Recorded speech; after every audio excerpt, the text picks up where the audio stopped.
WhatsApp के जरिए विनोद पाठक का सवाल आया है। इनके पास है एलआईसी के 34 शेयर 889 रुपये के भाव पर। आईपीओ की भाव की ही होल्डिंग है एलआईसी में और अभी 626 रुपये पर ट्रेड कर एलआईसी का शेयर काफ़ी दूर है। अभी तो काफ़ी लंबा सफ़र तय करना है। उम्मीद नहीं थी कि इस तरह की लिस्टिंग के बाद प्रदर्शन रहेगा, लेकिन इस पर राय लेते हैं। आस्था, बताइए, आपको भरोसा है क्या कि 6 महीने साल भर में अगर ये होल्ड करते हैं तो इनके कम से कम भाव वापस आ जाएं? देखिए, ये जो भाव वापस आने की बात है, ये थोड़ा डिपेंड भी करेगा हमारे इक्विटी मार्केट्स कैसा परफॉर्म कर रहे हैं, क्योंकि माना जाता है कि एलआईसी उसी तरह से परफॉर्म करता है या उसकी परफॉर्मेंस इक्विटी मार्केट से रिलेटेड रहती है।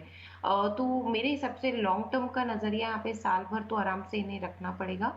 उतना अगर ये है तो होल्ड करें, क्योंकि कंपनी के फंडामेंटल्स कुछ खास खराब नहीं है, कोई बहुत बड़ी दिक्कत वाली बात नहीं है, लेकिन मुझे लगता है वैल्यूएशन वाइज थोड़े से ये महंगे हैं। और इनफैक्ट अगर देखा जाए तो जो पिछला क्वार्टर आया था वहाँ पे तो इन्होंने मार्केट शेयर में भी यहाँ पे गेन दिखाया था और एक ये प्रोमिनेंट पोजीशन रखते हैं पूरी लाइफ इंश्योरेंस इंडस्ट्री की, अगर मैं बात करूँ। और इनकी गुडविल भी काफ़ी अच्छी है, गवर्नमेंट की भी बैकिंग है, लेकिन थोड़ा वैल्यूएशंस को देख के यहाँ पे कंसर्न्स है, प्लस इक्विटी मार्केट के साथ कोरिलेशन है। अगर वहाँ पे थोड़ा उठापटक होती है तो वो भी यहाँ पे स्टॉक्स को बहुत बड़ी तेज़ी में नहीं लाएगी। एक काम ये कर सकते हैं, कुछ ही पोजीशन रखें, कुछ पोजीशन से चाहे तो मैं तो कहूँगी कि एग्जिट कर जाएं, बेटर रहेगा, और रिमेनिंग पोजीशन को ये होल्ड कर लें। अब अगर एग्जिट कर रहे हैं तो लेना क्या है, मेरे हिसाब से लेने में आईसीआईसीआई बैंक ले लीजिए। बिल्कुल जो भी नुकसान होगा इसको निकालने से उसकी भरपाई करता हुआ लॉन्ग टर्म में नजर आएगा। तो मैं इन्हें सलाह दूंगी पार्शियली एग्जिट करें और आईसीआईसीआई बैंक खरीदें। ठीक है, तो एलआईसी पे पार्शली एग्जिट करने की विनोद जी आपके लिए राय आ रही है। जो पैसे या जो राशि वहाँ से निकलेगी उसको आप आईसीआईसीआई बैंक में इन्वेस्ट कर सकते हैं। वहाँ से कुछ लॉस रिकवरी की उम्मीद ज़रूर लगाई जा सकती है। पर चलिए आगे बढ़े। अगले लाइव कॉलर हमारे साथ गुरुग्राम से नरेंद्र कपूर जी फ़ोन लाइन पे मौजूद हैं। गुड मॉर्निंग नरेंद्र, बताइए किस स्टॉक पे राय जाननी है? Good morning. 80 शेयर्स हैं 373 के ऊपर। ओके, 373 या 337? 337, सॉरी 337। ओके, हमारी टीम ने वो नंबर लिखा था। देख पा रहे हैं आपको हाल फिलहाल की खरीद है आपकी क्या नरेंद्र? नहीं, पुरानी खरीद है मैडम, 1 साल से ऊपर हो गया।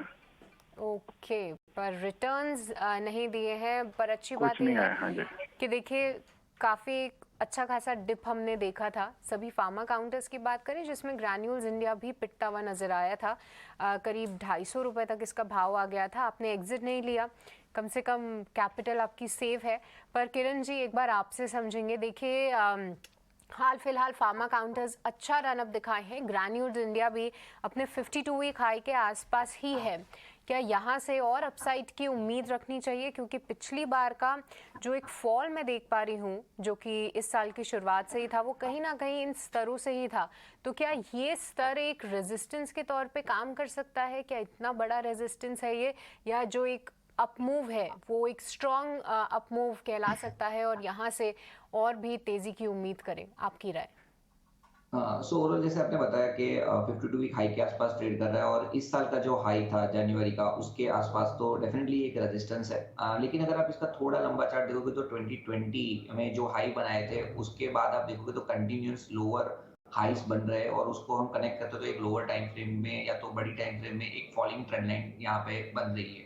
अब अभी जिस जंक्चर के ऊपर है इसने 2 बार इस ट्रेंड लाइन के ऊपर डेली क्लोज दिया है, लेकिन उसके बाद उसको रेजिस्टेंस फेस हुआ और अभी एज पर कैंडलस्टिक्स पैटर्न, एक bearish candlesticks pattern, engulfing candlesticks pattern जिसको हम कहते हैं, वो परसों के दिन फॉर्म हुई थी और आज उसमें एक फॉलो अप सेलिंग भी आ रहा है। सो एज ऑफ नाउ थोड़ा कॉशियस रहना चाहिए, लेकिन हमें लग रहा है कि ये जो फॉल है वो कहीं ना कहीं 330 320 के आसपास रिस्ट्रिक्ट हो जाएगा। और ओवरऑल जिस तरह का चार्ट पैटर्न हमें दिख रहा है, एक inverted head and shoulder pattern breakout 330 के आसपास ही आया है। और अगर इसका हम साइज गिने तो ऑलमोस्ट 100 रुपए की साइज हम देख रहे हैं, तो यहाँ से 400 430 के टारगेट डेफिनेटली स्टॉक्स में आ सकते हैं। सो एज पर थोड़ा लॉन्ग टर्म नजरिया अगर इनका है 8 महीने से 1 साल होल्ड करने, अगर ये करना कर सकते हैं तो डेफिनेटली मुझे लग रहा है कि स्टॉक में बने रहना चाहिए। एक पोजिशनल स्टॉप लॉस आप 300 रुपए का ध्यान में रखिए।